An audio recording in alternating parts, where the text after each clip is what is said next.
ऐसे तथ्यों की पड़ताल करेंगे जो एक वीडियो स्रोत से मिले हैं और सच कहूं तो कुछ तो दिमाग ही घुमा देते हैं। नमस्कार। हाँ बिल्कुल, विज्ञान, इतिहास, तकनीक, कई दिलचस्प पहलू हैं इनमें। तो मिशन यही है कि इन अनोखी, शायद अनसुनी बातों को समझें। हिरोशिमा से शुरू करें। हाँ जरूर।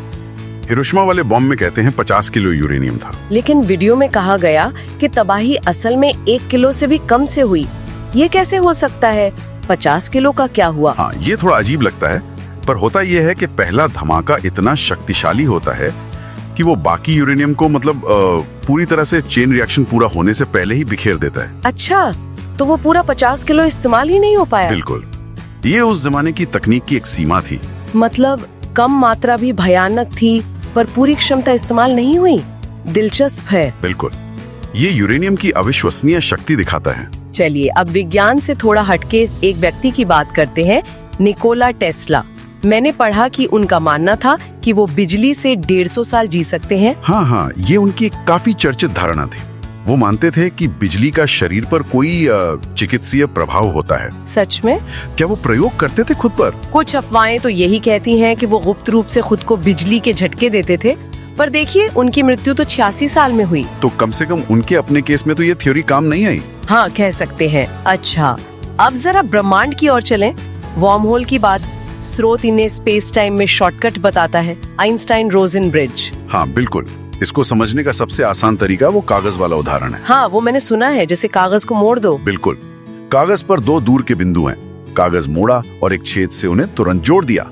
वॉर्म होल भी कुछ ऐसे ही स्पेस को मोड़कर लंबी दूरियों को एकदम छोटा कर सकता है। कितना छोटा? थ्योरी तो ये कहती है कि लाखों प्रकाश वर्ष का सफर शायद कुछ महीनों में सिमट जाए।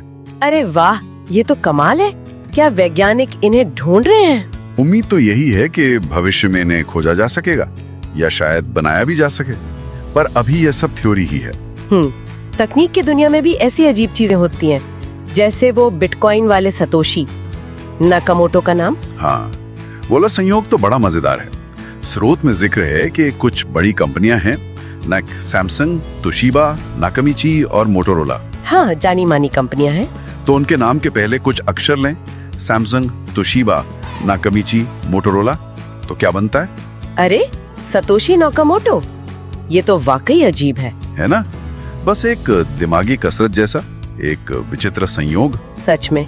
अच्छा, इतिहास की बात करें तो Dutch east India company, video इसे इतिहास की सबसे बड़ी कंपनी बता रहा है। जी, और दावा यह है कि अपने चरम पर शायद 1920 के दशक में, हालांकि ये तारीख थोड़ी बहस का मुद्दा हो सकती है, इसने दुनिया के लगभग आधे व्यापार पर कब्जा कर रखा था। आधा व्यापार?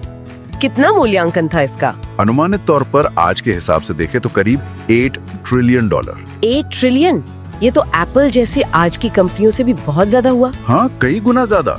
लेकिन कमाल की बात यह है कि इतनी ताकतवर कंपनी पूरी तरह खत्म हो गई। ये कैसे हुआ? खैर, वो एक अलग कहानी है। आर्थिक उतार चढ़ाव, बदलती वैश्विक राजनीति, कई कारण रहे होंगे। इसी स्रोत में भारत में भाषा को लेकर भी एक टिप्पणी है। अंग्रेजी का इस्तेमाल और हिंदी बोलने में हिचक, उसे उपनिवेशवाद से जोड़ा गया है। हाँ, स्रोत का ये अपना विश्लेषण है। वो कहता है कि ये उसी दौर का असर है। साथ ही ये भी मानता है कि भारत में इतनी भाषाएं हैं कि किसी एक को आधिकारिक बनाना वो भी एक जटिल मुद्दा है। हम बस स्रोत की बात बता रहे हैं।